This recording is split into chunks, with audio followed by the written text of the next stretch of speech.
Olá, está no ar Direito em Foco, programa de debates e entrevistas de assuntos jurídicos relevantes. Este programa é patrocinado pelo Núcleo de Advogados da Associação Comercial e Industrial de São Caetano do Sul. É um prazer tê-los aqui em nosso programa e hoje nós vamos conversar um pouquinho sobre o futuro dos advogados e contadores diante das novas tecnologias. A inteligência artificial cada dia mais avança nas áreas jurídicas e na área contábil e o papel e a atividade dos contadores e dos advogados tem se modificado muito nos últimos tempos. E para a gente entender um pouquinho melhor em que momento nós estamos vivendo, nós estamos passando, nós temos hoje aqui a honra de ter conosco o contador Anderson Souza, que além de amigo é contador, pós-graduado em finanças, em controladoria, né? E gestão de tributos, enfim, tem um currículo enorme que se a gente for ficar enumerando aqui, metade do programa vai, né? Apesar da sua pouca idade perto da minha, pelo menos. Né? Muito obrigado. Então é um prazer tê-lo aqui, muito obrigado por ter aceito o nosso convite, Anderson. Eu que agradeço, doutor. Hoje a gente vai falar de um assunto bem interessante, que são as novas estratégias jurídicas e contábeis, para que a gente evolua, tanto na área contábil quanto a do direito, unindo aí essas duas classes para o futuro do empreendedorismo. Mas, Anderson, qual é o futuro com essa situação que nós temos aqui das inteligências artificiais, né? Qual é o futuro dos advogados e dos contadores? Os contadores, eles vão desaparecer? Hoje em dia a gente baixa um aplicativo no celular, exato, faz a contabilidade, as obrigações principais, acessórias, tributárias, são todas cumpridas, e social, e o contador vai sumir? Olha, por incrível que pareça, essa é a pergunta a primeira que eu sempre recebo quando estou em eventos, em palestra, porque hoje existe esse medo do contador ou até próprio advogado, né? Aonde vai parar a minha profissão? E isso é um assunto muito delicado. Por que delicado? Porque os contadores, vou falar na prática, por eu também ser contador, e eu mudei esse pensamento já há alguns anos, venho trabalhando nisso, o contador ele quer ser contador, o advogado ele quer ser advogado. Nós não fomos preparados, nem talvez muito deles, nem familiar e nem pelas escolas, pela faculdade, pelas graduações, em ser um empreendedor. E muitas vezes a gente sai de uma faculdade já com o intuito de abrir o seu próprio escritório, e aí você começa a lidar com uma questão que é gerir pessoas, você começa a lidar com uma questão que você vai ter problemas com clientes, e não relativamente à sua operação técnica, e sim porque você vai ter que... O funcionário do seu cliente te deu um problema para ele quer um conselho teu, e você muitas vezes não tem a experiência como empreendedor para passar para ele. Então isso vem mudando gradativamente, e muitos contadores, muitos advogados já vem melhorando essa visão, como deixar de ser um operador técnico e utilizar mais tecnologia para o seu negócio, para que ele possa ser um conselheiro do empresário, do empreendedor, ele poder dar o algo a mais que o empreendedor precisa. Então essa tecnologia não é adversária do contador, pelo que eu estou entendendo? De maneira nenhuma. Até porque muitos acham que é um bicho-papão. Eles veem a tecnologia como vai tirar o meu trabalho, as empresas não me querem. Pelo contrário, é utilizar essa ferramenta não como escudo, e sim como uma ferramenta de ação para ele, onde ele possa utilizar aquilo para gerir a informação de uma melhor facilidade, que o cliente dele passa a ter uma gestão, uma controladoria de verdade, que hoje, muitas vezes, ele não tem, principalmente os pequenos e médios empresários, que também passaram pelas mesmas dores que o contador e o advogado. Muitas vezes o cara estudou para ser um engenheiro, um arquiteto, talvez ele foi um bom vendedor de uma loja, e ele falou, agora eu vou abrir o meu comércio. Só que o que ele sabe de administração, o que ele sabe de finanças, o que ele sabe de contabilidade, quais são as obrigações tributárias que ao ele abrir um CNPJ, ele vai arcar, qual a responsabilidade de patrimônio que ele tem sobre isso. Então isso muitas vezes é obscuro para ele. Então ele precisa de na verdade, uma consultoria. Uma consultoria. Né? E esse mundo da consultoria para o próprio contador ainda é novo, ainda traz um trauma. E eu vejo que para muitos advogados também. Né? Então, qual é a solução para tudo isso? É a união das classes. Né? Hoje, nós temos um escritório de contabilidade, um escritório de consultoria tributária, e a parceria com advogados ela é muito importante. Né? Um sabe do direito, um conhece a fundo a legislação, o outro conhece de operação, obrigações acessórias. Né? Muitas vezes o próprio advogado ele não sabe, por exemplo, o que é lidar com SPED, o que é lidar com o PERTCOMP, que é um programa de compensação. E o contador também não sabe como defender de uma compensação mal efetuada. Eu posso compensar isso? Existe alguma lei que me bloqueia dessa compensação? E talvez esse entusiasmo de querer fazer sozinho acaba atropelando um pouco a situação, ao invés da união das classes. Porque eu não sei, na área contábil a visão exata que se tem dos advogados, né? Mas é algo que a gente nota, até empiricamente, não é nenhuma pesquisa, mas que os advogados têm um pouco de receio, não é? De que os contadores invadam sua área, Sim. não é? Um pouco de reserva de mercado, Exato. alguma coisa nesse sentido. Eu acho que tem espaço e é bem delimitado, né, a função de cada um deles, né? Quem cuida de contrato, da área societária, etc. e tal, é o advogado. Quem interpreta a lei é o advogado. E o contador executa, lógico, fazendo essa gestão que você está dizendo. Correto. E olha, uma coisa muito prática que acontece há anos por exemplo, o contrato social da empresa. O contrato social da empresa ele é feito por um contador, que pega o modelo padrão e realiza. Vamos dizer em formas práticas, é uma operação incorreta, onde deveria um profissional da área jurídica estar avaliando o contrato, entendendo os interesses dos empresários que estão envolvidos naquele contrato, para poder fazer de uma forma onde futuramente que precisem desse contrato, eles estejam parados. E hoje não. Hoje todas as contabilidades, elas têm o seu setor de legalização, que eu digo que é o semi-jurídico dos empresários, e é onde ele realiza toda a alteração contratual, ele realiza a construção do próprio contrato. Então isso eu acho que é uma das grandes falhas que existe, que cabe, claro, uma grande parceria aí. Que inclusive, para um planejamento tributário, a parte societária é muito importante. Porque muitas vezes a gente percebe que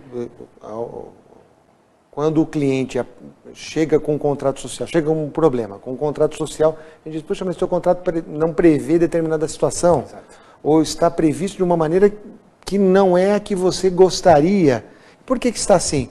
Ah, não sei, o contador me deu o modelo, disse que era assim e eu acabei assinando. Não é? Então você acha, pelo que você está dizendo, a união dos conhecimentos específicos dos contadores com os conhecimentos específicos dos advogados podem dar um resultado melhor para os clientes? Olha, doutor, eu não só acho, como eu afirmo. Tá? A gente tem aí o caso recente para os contadores, mas muito antigo para o setor jurídico, que é a própria exclusão do ICMS da base do PIS e COFINS. Certo. Esse é um assunto que já tramita há muitos anos. Né?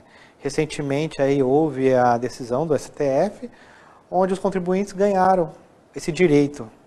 E muitos contadores ainda não aplicam isso para os seus clientes, porque eles entendem que esse não é um trabalho deles. Mas quem é detentor da informação, quem que é o analista, quem que é o gestor que pode auxiliar esse cliente é o contador. Ele tem o número na mão. Quanto que aquilo vai refletir no negócio do cliente dele? O cliente dele tem a condição talvez de se tornar mais competitivo no mercado fazendo o trabalho dele, ou ganhando mais, tendo uma margem melhor. E muitas vezes ele não tem nem margem, não está conseguindo vender por margens estreitas, apertadas. E está ali na cara do contador. Então por que o contador não cria uma parceria jurídica com um advogado, para que possa executar esses trabalhos de forma em conjunto, onde traga um retorno para o cliente? Eu não tenho dúvida que o próprio cliente dele vai ficar muito mais satisfeito, mais seguro, entendendo que tem alguém que, se algo der errado, alguém vai segurar, vai saber o que tem que fazer. Porque, como eu citei anteriormente, o contador, às vezes, ele faz a operação, mas ele não sabe das consequências. Talvez ele não sabe o que é ter um crédito glosado. Né? Ele não sabe, talvez, se ele compensa de forma administrativa, ou às vezes está compensando de forma administrativa, mas não deveria compensar de forma administrativa, deveria aguardar o término de uma ação, transitar em julgar essa ação, habilitar o crédito dela. Então são tudo pontos que, se unir essa informação, é a única forma de combater essa inteligência artificial que vem para robotizar a operação tanto do jurídico quanto da contabilidade. Então você está fazendo uma grande divisão aí, né? O contador que faz as operações, né, que recebe lá as notas fiscais e as operações da empresa, contabiliza, apura os tributos, de um contador que vê as possibilidades e dessas oportunidades ele apresenta soluções e muitas delas necessitam de um auxílio jurídico para ele poder fornecer. Essa a sua concepção. Deixa eu te mostrar, por exemplo, na prática, como que funciona uma operação tecnológica hoje, que é possível para qualquer contabilidade. Hoje existem captadores de XML, que é onde, quando a nota é emitida para o cliente dele, já está na máquina dele, do contador e do cliente. Esse XML bem parametrizado dentro do sistema do contador, ele entra automático já fazendo todas as suas apurações de crédito ou débito, caso tenha, se tem que estornar, se não tem, etc. Feito isso, a operação é corriqueira. Então, se o contador assiste o robô trabalhando, ele consegue ter uma análise. Mas, infelizmente, a operação real é assim: eu tenho o captador, eu coloco num drive, vou lá e peço para o motoboy buscar os documentos no cliente. Chega os documentos, eu começo a digitar e conferir com aquilo que está captado. Mas se a informação é eletrônica, você está replicando algo que é o real. Sim. Então é muito estranho ainda ver o medo da tecnologia. E por que se barra tanto, né? Esbarra nesse sentido de por que eu não ser mais tecnológico para ganhar numa gestão e ter até um honorário mais valorizado? Hoje nós temos empresas, por exemplo, que são robotizadas a contabilidade. Costumo dizer que é você chegar em um restaurante e oferecerem uma cozinha muito bonita para você ir cozinhar. Uhum. E é isso que estão fazendo. Estão entregando uma plataforma onde o cliente tem a condição de fazer a sua própria contabilidade. Mas o cliente não tem o conhecimento técnico para isso. Ele só insere informações. A informação X ou Y é de responsabilidade do cliente. Infelizmente, o contador está fazendo a mesma coisa de forma manual. Então, é aí onde está perdendo espaço. Recuperação de crédito hoje era visto só para o departamento, para os escritórios jurídicos. Uhum. Hoje, a contabilidade tem plena condição de executar esses trabalhos, em parceria com o jurídico. Sim. Agora, essa questão é uma questão, me parece, um pouco delicada, Anderson.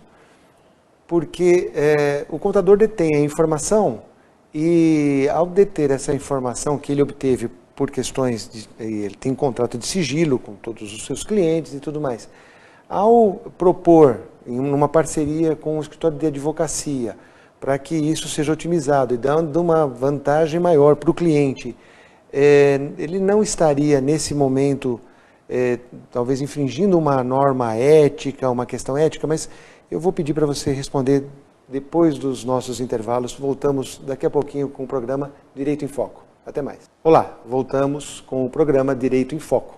Esse programa é patrocinado pelo Núcleo de Advogados da Associação Comercial e Industrial de São Caetano do Sul. No primeiro bloco, nós conversamos com o nosso entrevistado, Anderson Souza, sobre o futuro dos advogados e dos contadores. E Anderson estava dando uma aula aqui para nós, né, explicando de que com essa revolução tecnológica que já chegou aí com muito mais força na área contábil e um pouco na área jurídica, os profissionais devem se adaptar, devem estar ligados, estar abertos a essas novas modalidades e assumir um novo papel, não apenas de executor, mas de ser um ser pensante, auxiliando os seus clientes. E para isso, não só ajudando na gestão, mas se unindo, contadores e advogados, se unindo para fazer essas análises e para tomar as melhores decisões. No final do primeiro bloco, eu deixei a pergunta para Anderson Souza, se essa união não poderia resultar em algum problema ético. Então, Anderson, isso pode gerar algum problema? Olha, tanto na área jurídica quanto na contábil, o código de ética é muito parecido. Tá? Vou falar para efeitos de propaganda e marketing, por exemplo. Uhum. Contadores também, eles não podem estar executando marketing, por exemplo, o preço é mais barato do que o de fulano. Uhum. Eu não posso, por exemplo, nunca colocar a imagem de um colega de trabalho inferior, porque o meu trabalho é melhor ou não melhor, e por aí vai.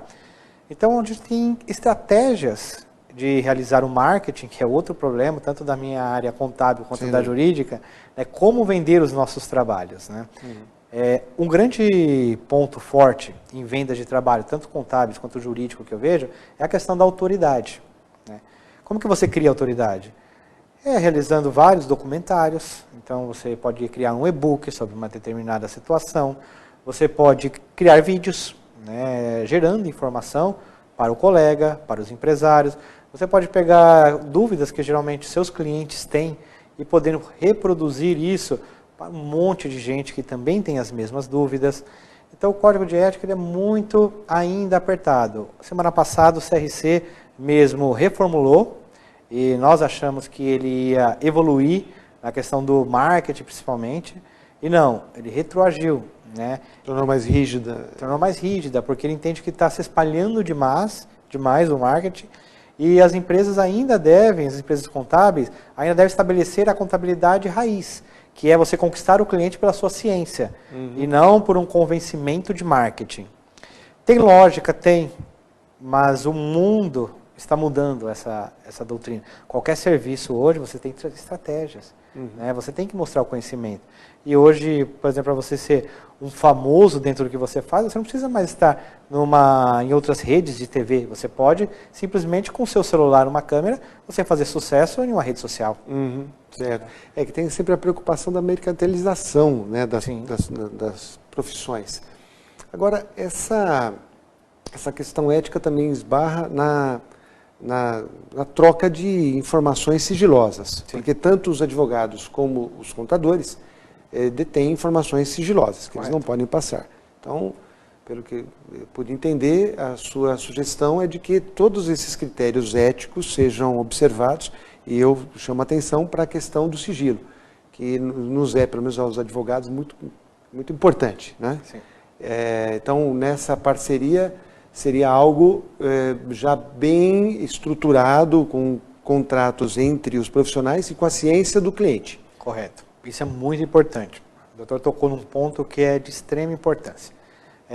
Quando o cliente, vou te falar agora como vendedor contábil, certo. Quando eu vou vender um trabalho de contabilidade, o meu cliente ele se sente muito mais seguro quando eu digo para ele que ele tem um amparo jurídico quando houver uma falha ou houver uma oportunidade para ele de uma operação. Como, por exemplo, existe a moda do ressarcimento do ICMS substituição tributária. O contador sabe fazer? Muitas vezes não. Então, ele tem que ter um cara que é conhecedor, um cara que vem de um escritório de consultoria tributária, que ele é amparado por um departamento jurídico que vai fazer esse trabalho, que vai requerer esses créditos, porque parte dele você tem que entrar com uma ação judicial. Por que não realizar essa parceria e dar isso direto para o cliente? Perfeito. Porque, geralmente, doutor, sabe o que ocorre quando o contador tem esse medo? O cliente não sabe da informação, ele fica sabendo por terceiros, e isso já suja a imagem dele. E aí vai vir um escritório de advocacia que vai trazer uma outra contabilidade para poder fazer a operação de que nem o contador dele fez. Porque não apresentou uma solução que o cliente estava necessitando naquele momento. E olha como é interessante, entrou um escritório jurídico que necessita de um profissional contábil para executar, mas nenhum desses dois é cliente efetivo ainda. Então, ou seja, esse contador vai perder o seu espaço para esse cliente. Ele está abrindo as portas. A recuperação de tributos hoje é um dos melhores mundos de parceria entre advogados e contadores. Imagino que, respeitadas aí todas essas questões éticas que você tem essa preocupação, eu lhe conheço profissionalmente, né, e trabalhamos juntos, Sim. inclusive, né, de uma forma ética muito correta. Quando isso é preservado, o cliente sai com a vantagem, né? Uma vantagem ética, porque ele tem direitos e não sabe. Essa é uma coisa, dá dó. A gente fica muito triste, né, quando a gente percebe que um cliente tem lá, às vezes, um crédito grande acumulado, ou uma situação que ele pode reverter. Às vezes ele está lá com caixa, com dificuldade de pagar suas contas, e com um crédito que ele poderia ter recuperado, né, numa análise, uma auditoria contábil, que precisa também de uma análise jurídica Sim. em conjunto. E agora, é muito comum os clientes, quando estão com algum tipo de problema, eu não sei por que vem essa cultura, mas ou o cliente conversa com o contador, dizendo, olha, eu estou aqui, eu estou com dificuldade, eu não consigo pagar tributos, me ajuda aqui, que tributos eu pago, que tributos eu não pago, etc. e tal. Ou procura o advogado. E dificilmente chama os dois para uma reunião. Exato. E conversa com ambos em conjunto ali, né, para uma solução partilhada. Né? Essa falta de iniciativa, muitas vezes, do empresário, tem que ser substituída pela iniciativa dos contadores ou dos advogados. Porque o advogado tem que chegar para o cliente e dizer, chama o teu contador, vamos conversar com ele, e você imagina. Exato. E isso é tão verdade, porque essa barreira não ocorre pelo empresário, ocorre pelos profissionais. Então, eles têm esse receio ainda, né? E é engraçado que nenhum vai tomar espaço do outro. Não. Porque são áreas de atuações. completam, né? Se completam. É tão importante isso, que quando a gente falou de parceria, é uma coisa que é importante não confundir parceria e trabalhar em conjunto, porque estar os dois no mesmo estabelecimento, realizando a operação, tanto jurídica quanto contábil, a gente sabe que o Código de Ética não prevê essa situação, e aí você pode ter um sério problema. Sim. Agora nós estamos falando de parceria, nós estamos falando de assinar um contrato de parceria, onde designa cada função de cada prestador de serviço para o cliente. Cada um na sua área de conhecimento. Cada um na sua área, e o cliente vai pagar para cada um realizar o trabalho. E o cliente vai saber, se der algum problema... E pode escolher um ou outro, ele não é venda casada. Não é venda casada, jamais. Geralmente você está sendo indicado, né? Sim. Eu não vou fechar meu trabalho só com esse profissional. Né? Estou te indicando o melhor profissional que eu conheço. Sim. Né? Se tiver outro, melhor ainda. Melhor ainda, ok? Ele vai ter condição de escolher. Então é importante, porque por mais que nós, na prática, a gente acaba vendo muitos escritórios trabalhando em conjunto, mas é importante deixar claro que isso não é algo legal.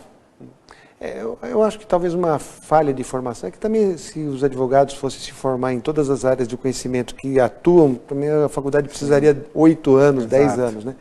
Mas há uma deficiência também, né? Eu posso dizer pelos advogados, não posso dizer pelos contadores, mas pelos advogados, que o conhecimento contábil é muito pequeno na faculdade. Muitas vezes um advogado que precisa fazer uma recuperação judicial ou precisa fazer algum procedimento societário, não sabe ler um balanço, não sabe analisar um balanço. Né? Essa é uma deficiência nossa. Eu acho que é uma deficiência, mas também tem profissionais para isso. Sim, demais. Né? Que são os contadores. Sim. Os contadores Eles são o médico. Eu costumo falar que tem empresas morrendo e os médicos estão assistindo.